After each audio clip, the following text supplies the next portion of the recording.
ഒരു നിമിഷം. ഇപ്പോൾ ജി വി ഹരി, കോൺഗ്രസ് നേതാവ്, ഇപ്പോൾ ടെലിഫോണിലുണ്ട്. ശ്രീ ജി വി ഹരി, തദ്ദേശ തെരഞ്ഞെടുപ്പ് അടുത്ത് നിൽക്കുകയാണ്. കോൺഗ്രസിനെ സംബന്ധിച്ചിടത്തോളം തലസ്ഥാന നഗരം എന്നതിനും അപ്പുറത്തേക്ക് കഴിഞ്ഞ കാലഘട്ടങ്ങളിൽ എന്താണ് പറയുക, പടവലങ്ങ പോലെ കീഴ്പോട്ട് വളർന്നു എന്നുള്ളതൊക്കെ ആക്ഷേപമായിരിക്കും. പക്ഷേ അക്ഷരാർത്ഥത്തിൽ കണക്കുകൾ പരിശോധിച്ചാൽ അങ്ങനെ തന്നെ പറയേണ്ടിയും വരും.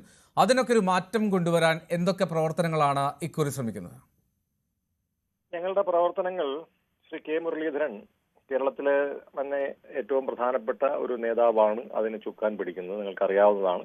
അതിന്റെ പ്രവർത്തനങ്ങൾ നന്നായി നടക്കുന്നു. അതിന് പ്രത്യേകമായ ഒരു കോർ കമ്മിറ്റി പാർട്ടി രൂപീകരിച്ചിട്ടുണ്ട്. അതിന്റെ നേതൃത്വത്തിൽ എല്ലാ പ്രധാനപ്പെട്ട സ്ഥലങ്ങളിലും നമ്മളിപ്പോ അതിന്റെ വർക്കുകൾ ആരംഭിച്ചിട്ടുണ്ട്. താങ്കൾക്ക് തന്നെ അറിയാവുന്ന പോലെ വോട്ട് ചേർക്കലുമായി ബന്ധപ്പെട്ടിട്ടുള്ള കാര്യങ്ങൾ പരിശോധിച്ച് നോക്കിക്കഴിഞ്ഞാൽ ഇതുവരെ ഇല്ലാത്തതിനേക്കാൾ കൂടുതൽ പുതുതായി വോട്ടുകൾ ചേർക്കാനായിട്ട് സാധിച്ചിട്ടുണ്ട്. അതെല്ലാം രാഷ്ട്രീയ പാർട്ടികൾ ചേർത്തിട്ടുണ്ട്. ഞങ്ങളും അതുപോലെ തന്നെ കൃത്യമായിട്ട് കാര്യങ്ങൾ ചെയ്തിട്ടുണ്ട്. ഞങ്ങളെ സംബന്ധിച്ചിടത്തോളം ഇനി സ്ഥാനാർത്ഥികളെ കണ്ടെത്തുക എന്നുള്ളതാണ് ഏറ്റവും പ്രധാനപ്പെട്ട ഒരു വെല്ലുവിളി. ഏറ്റവും മികച്ച സ്ഥാനാർത്ഥികളെ ഓരോ സ്ഥലത്തും കണ്ടെത്താനുള്ള ശ്രമമായിരിക്കും പാർട്ടി ഇനി നടത്തുന്നത്. ഇനി അങ്ങോട്ടുള്ള ദിവസങ്ങൾ നമുക്ക് വളരെ കുറച്ച് സമയമേ ഉള്ളൂ. ആ കുറച്ച് സമയത്തിനുള്ളിൽ തന്നെ ഈ കാര്യങ്ങളൊക്കെ കൃത്യമായിട്ട് ഞങ്ങൾ നടത്തും. ഇത്തവണ തിരുവനന്തപുരം കോർപ്പറേഷൻ പിടിക്കുക എന്ന ലക്ഷ്യം ഉള്ളതുകൊണ്ട് തന്നെയാണ് ശ്രീ കെ മുരളീധരനെ പോലുള്ള ഏറ്റവും സീനിയർ ആയിട്ടുള്ള പാർട്ടിയുടെ നേതാവിനെ ഇതിന്റെ ചുമതല പാർട്ടി നൽകിയിരിക്കുന്നത്. അതോടൊപ്പം തന്നെ എല്ലാ പ്രദേശങ്ങൾക്കും 8 സെക്ടറുകളായിട്ട് ഡിവൈഡ് ചെയ്ത്, ഈ തിരുവനന്തപുരം കോർപ്പറേഷൻ മുഴുവൻ 8 ഭാഗങ്ങളായിട്ട് ഡിവൈഡ് ചെയ്ത് അത് 8 പ്രധാനപ്പെട്ട നേതാക്കന്മാർക്ക്, ശ്രീ വി എസ് ശിവകുമാറിന്, ശ്രീ എം എം ഹസൻ അടക്കമുള്ള നേതാക്കന്മാർക്ക് അതിന്റെ ചുമതലയും കൊടുത്തിട്ടുണ്ട്. അതിന്റെയൊക്കെ പ്രവർത്തനങ്ങൾ ഞങ്ങളുടെ ഭാഗത്തു നിന്ന് വളരെ ശക്തമായിട്ട് തന്നെ ഗ്രാസ് റൂട്ട് ലെവലിൽ നടത്തി മുന്നോട്ട് പോകാനായിട്ട് ഞങ്ങൾക്ക് സാധിച്ചിട്ടുണ്ട്. അതുകൊണ്ട് തന്നെ ഞങ്ങൾക്ക് വളരെ വലിയ ശുഭപ്രതീക്ഷയാണ് ഇത്തവണത്തെ തെരഞ്ഞെടുപ്പിൽ, കോർപ്പറേഷൻ തെരഞ്ഞെടുപ്പിൽ പ്രത്യേകിച്ച് നമുക്ക് ഉള്ളത് എന്നുള്ളതാണ് ഞങ്ങൾ വിലയിരുത്തുന്നത്. എന്താണ് താങ്കൾ ഈ ഇക്കുറി ഭരണവിരുദ്ധ വികാരം ഉണ്ടാകുമെന്ന് പറയുന്നു LDFനെതിരെ? പക്ഷേ അപ്പോഴും അവർ ഉയർത്തിക്കാട്ടുന്ന ചില പ്രധാനപ്പെട്ട പദ്ധതികളുണ്ടല്ലോ. ഇപ്പോൾ സ്മാർട്ട് സിറ്റി അല്ലെങ്കിൽ ആ റോഡുകൾ, അത് അവകാശവാദങ്ങൾ പലതും ഉണ്ടാകാം. പക്ഷേ അതൊരു ഭരണ നേട്ടമായി ഉയർത്തിക്കാട്ടുന്നു. ഇതിനിടയിൽ രാജ്യാന്തര പുരസ്കാരങ്ങൾ ലഭിക്കുന്നു കോർപ്പറേഷന്, മേയർക്ക്. അപ്പോൾ ഇത്തരം ഒരു സാഹചര്യത്തിൽ എന്തൊക്കെ കാര്യങ്ങളായിരിക്കും പ്രധാനമായും ജനങ്ങൾ വോട്ടായി മാറുമ്പോൾ പ്രധാനമായും കണക്കിലെടുക്കുക? നമുക്ക് കോർപ്പറേഷൻ തെരഞ്ഞെടുപ്പിനെ സംബന്ധിച്ചിടത്തോളം നമുക്കറിയാവുന്ന തെരഞ്ഞെടുപ്പ് പ്രാദേശികമായിട്ടുള്ള വിഷയങ്ങൾ കേന്ദ്രീകൃതമായിട്ടായിരിക്കും. അത് രാഷ്ട്രീയ വിഷയങ്ങളെക്കാൾ കൂടുതൽ പ്രാദേശികമായിട്ടുള്ള പ്രവർത്തനപ്പെട്ട തിരുവനന്തപുരം നഗരത്തെ സംബന്ധിച്ച് താങ്കൾ 2 കാര്യങ്ങൾ പറഞ്ഞു. ഒന്ന് സ്മാർട്ട് സിറ്റി, സ്മാർട്ട് സിറ്റിയുമായി ബന്ധപ്പെട്ട വികസന പ്രവർത്തനങ്ങളിൽ ഏറ്റവും പ്രധാനപ്പെട്ടത് താങ്കൾക്കറിയാം, ഈ അടുത്ത പത്രങ്ങളിലൊക്കെ വന്നിട്ടുണ്ടാവും, കുഴിക്കില്ല എന്ന് പറഞ്ഞ റോഡ് വീണ്ടും കുഴിച്ചിരിക്കും. അതായത് സ്മാർട്ട് ഡക്റ്റുകൾക്ക് പകരം അവർ അതൊന്നും ചെയ്തിട്ടില്ല. അതിനകത്ത് കൊടുത്തിരിക്കുന്ന പ്രത്യേകിച്ചും നല്ലൊരു തുക അതുമായി ബന്ധപ്പെട്ടിട്ടുള്ള ഒരുപാട് കാര്യങ്ങളിൽ ഒരുപാട് അഴിമതി നടന്നിട്ടുള്ളതായിട്ടുള്ള വാർത്തകൾ വന്നുകൊണ്ടിരിക്കുന്നു. അപ്പൊ ഇതൊക്കെ ജനങ്ങളുടെ മുമ്പിലേക്ക് എത്തിക്കുക എന്നുള്ളതാണ് കോർപ്പറേഷനെ സംബന്ധിച്ചിടത്തോളം ഏറ്റവും പ്രധാനപ്പെട്ട കാര്യം. 45 വർഷത്തെ ഭരണമാണ്. ഒരു നിമിഷം ഒന്നുകൂടെ, ഞാൻ വി രാജേഷ് കൂടി ചേർന്നുണ്ട്, BJP നേതാവ്. രാജേഷിലേക്ക് ഒന്ന് പോയി വന്ന ശേഷം വരാം. കാരണം രാജേഷ്, അറിയാം കൃത്യമായി ലോക്സഭാ തെരഞ്ഞെടുപ്പിൽ നേടിയ മേധാവിത്വം BJPക്ക് ഉണ്ട്, മേൽക്കൈയുണ്ട്. പക്ഷേ ലോക്സഭാ തെരഞ്ഞെടുപ്പിലെ കണക്കും തദ്ദേശ തെരഞ്ഞെടുപ്പിലെ കണക്കുകളും ഒരിക്കലും ചേരാറില്ല. ഇനി അതിനപ്പുറത്തേക്ക് BJP വലിയൊരു മുന്നൊരുക്കം നടക്കുന്നുണ്ട്, പ്രത്യേകിച്ചും അമിത്ഷാ നേരിട്ട് ഇടപെടുന്ന ഒരു സാഹചര്യം എന്നൊക്കെ വിവരങ്ങൾ വരുന്നു. അപ്പോൾ ഇക്കുറി എന്താണ് BJPയുടെ കണക്ക് കൂട്ടൽ? ആരായിരിക്കും ഒരു മേയർ സ്ഥാനാർത്ഥി എന്ന നിലയിൽ അവതരിപ്പിക്കുന്നത്? ഞാൻ ഒന്ന് ചോദിച്ചോട്ടെ, എനിക്ക് മുമ്പ് സംസാരിച്ച ആരാണെന്ന് അറിയാമോ? പേരെന്ന് പറയാമോ? GV ഹരിയാണ്. ഓക്കെ.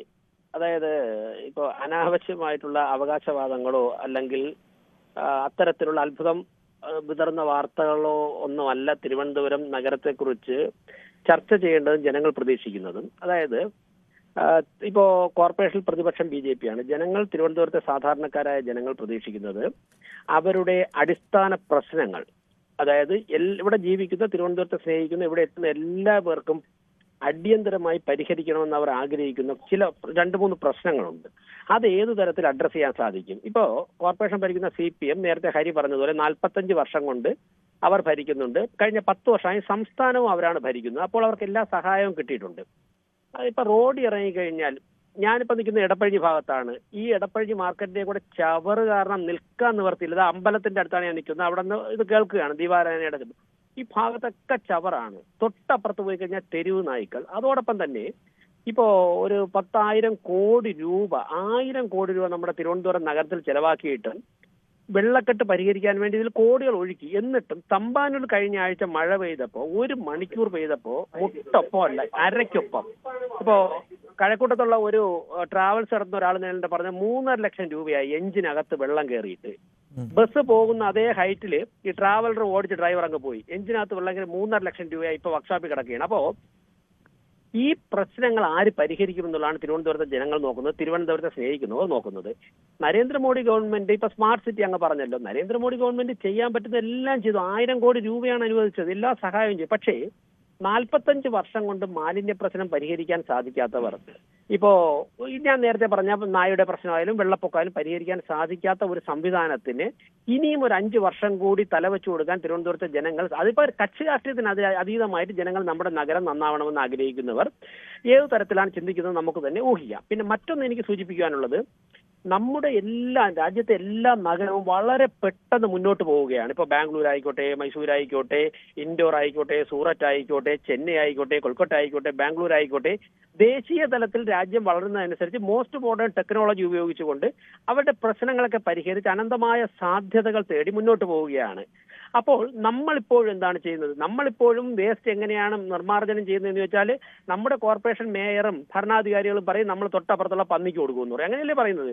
മേയറുടെ കസേരയിൽ ഇരുന്നു കൊണ്ട് തിരുവനന്തപുരം കോർപ്പറേഷനിലെ വേസ്റ്റ് പന്നി ഫാമുകളിലാണ് അയക്കുന്നതെന്ന് 5 വർഷവും പറയുന്നത് കേട്ട ഒരു വ്യക്തിയാണ് ഞാൻ ചോദിക്കട്ടെ, കൃത്യമായിട്ട് ശാസ്ത്രീയമായ മാർഗങ്ങൾ ഉപയോഗിച്ചുകൊണ്ട് മാലിന്യ സംസ്കരണം നടത്താമെന്നുള്ള ടെക്നോളജി ഇരിക്കെ പന്നിക്ക് മാലിന്യം കൊടുക്കുന്നു എന്ന് പറയുന്ന 16-ാം നൂറ്റാണ്ടിലെ ഒരു സംസ്കാരം തിരുവനന്തപുരം ഒരു നഗരത്തിന് യോജിച്ചതാണോ? ഇപ്പോഴത്തെ ബഹുമാനപ്പെട്ട മന്ത്രി ശ്രീ ശിവൻകുട്ടി അദ്ദേഹം മേയറായിരുന്നപ്പോൾ മുതൽ കോടിക്കണക്കിന് രൂപ ചെലവഴിച്ചുകൊണ്ട് നമ്മൾ പല രീതിയിലും പരീക്ഷിച്ചില്ലേ? അപ്പോൾ കൃത്യമായ കാഴ്ചപ്പാടില്ല, ആസൂത്രണമില്ല, നാട് വളരുന്നതനുസരിച്ച് ടെക്നോളജി വരുന്നതനുസരിച്ച് ഇവരുടെ മനസ്സ് പോകുന്നില്ല. അതിനപ്പുറം ഇപ്പോ അഴിമതി, നേരത്തെ സംസാരിച്ചുകൊണ്ടിരുന്ന വ്യക്തി തന്നെ പറഞ്ഞത് എന്താണ്, ഞാനും നിങ്ങളും ഒക്കെ തിരുവനന്തപുരവും കേരളവും ഫേസ് ചെയ്യാൻ പോകുന്ന അടുത്തൊരു പ്രശ്നമാണ് സ്മാർട്ട് സിറ്റി റോഡുകൾ. സ്മാർട്ട് സിറ്റി റോഡുകൾ നിർമ്മിക്കുമ്പോൾ അതിൽ മാൻഡേറ്ററി ആണ് ഡക്റ്റുകൾ നിർമ്മിക്കണം അതിന്റെ സൈഡിൽ. കാരണം എന്താണ്, കേബിള്, വാട്ടർ കണക്ഷനുള്ള കേബിളും അതുപോലെ തന്നെ നെറ്റ്വർക്ക് കേബിളുകൾ, ഇലക്ട്രിക് കേബിളുകളൊക്കെ തന്നെ റോഡിന് അടിപൊളിയിലോ പോകുമ്പോഴാണല്ലോ അതിന് കംപ്ലൈന്റ് വരുമ്പോൾ എപ്പോഴും വെട്ടിപ്പൊളിക്കുന്നത്. അപ്പൊ ഡക്റ്റുകൾ ഉണ്ടെങ്കിൽ ഡക്റ്റുകളുടെ അതിനുവേണ്ടിയാണ് 1000 കോടി രൂപ കൊടുത്തത്. നഗരത്തിലെ ഹൃദയഭാഗത്തോട് കടന്നു പോകുന്ന 9 വാർഡുകളുടെ റോഡുകളുടെ സൈഡിൽ ഡക്റ്റ് നിർമ്മിച്ച് അതിലൂടെ കേബിളുകൾ പോയാൽ നമുക്ക് ഒരിക്കലും റോഡ് കുഴിക്കാൻ 25-30 വർഷം റോഡുകൾ അതുപോലെ തന്നെ. ഇവരെന്താണ് ചെയ്തത്? സ്മാർട്ട് സിറ്റി പദ്ധതി പ്രകാരം റോഡുകളിൽ ഡക്റ്റുകൾ കുഴിക്കുന്നുണ്ടല്ലോ ശ്രീ രാജേഷ്. അല്ലല്ല ഡക്റ്റുകൾ അങ്ങനെ ഡക്റ്റ് ഉണ്ടെന്നുണ്ടെങ്കിൽ എന്തിനാ ഇപ്പൊ നോർക്ക റൂട്ട്സിന്റെ അടുത്ത് റോഡ് വെട്ടിപ്പൊളിക്കുന്നത്? അതെന്തിനാ വീണ്ടും ഈസ്റ്റ് പോർട്ടിലെ റോഡ് വെട്ടിപ്പൊളിക്കുന്നത്? പത്രങ്ങളൊക്കെ എത്ര ദിവസം കൊണ്ട് വാർത്ത എഴുതുകയാണ്. അപ്പൊ ഇവര് ഡക്റ്റുകൾ പൂർണ്ണമായിട്ടും കൃത്യതയോടെ നിർമ്മിക്കാതെ അടിയിലൂടെ തന്നെ കേബിൾ ഇട്ടതുകൊണ്ടാണ് വീണ്ടും കേബിളുകൾ പറപറ പൊട്ടിക്കൊണ്ടിരിക്കുകയാണ്. അപ്പോൾ സംഭവിക്കുന്നത് എന്താണ്, ഒരു റോഡിൽ 10 സ്ഥലത്ത് വെട്ടിപ്പൊളിക്കുമ്പോൾ തിരിച്ച് ചെയ്യുന്ന സ്മാർട്ട് സിറ്റി ക്വാളിറ്റിയുള്ള ടാറിംഗ് അല്ല, PWD ടാറിംഗ്. അപ്പോൾ പഴയ ലോക്കൽ റോഡിന്റെ അവസ്ഥയിലേക്ക്. അപ്പൊ ഈ ഡക്റ്റുകൾ നിർമ്മിക്കാത്തതുകൊണ്ട് കോടിക്കണക്കിന് രൂപ അവർക്ക് അഴിമതിയിലൂടെ കോൺട്രാക്ടർമാർക്കും ഭരണാധികാരികൾക്കും നേടിയെടുക്കാൻ സാധിച്ചു എന്നുള്ളതാണ്. മറ്റൊന്ന്, കഴിഞ്ഞ ഒരാഴ്ചയായി തുടർച്ചയായി പത്രങ്ങളിൽ നിന്നൊരു വാർത്തയുണ്ട്. 2023-24 സാമ്പത്തിക വർഷം 1187 പ്രോജക്റ്റുകളാണ് തിരുവനന്തപുരം കോർപ്പറേഷൻ അംഗീകരിച്ചത്, കൗൺസിൽ അംഗീകരിച്ചത്. അതിൽ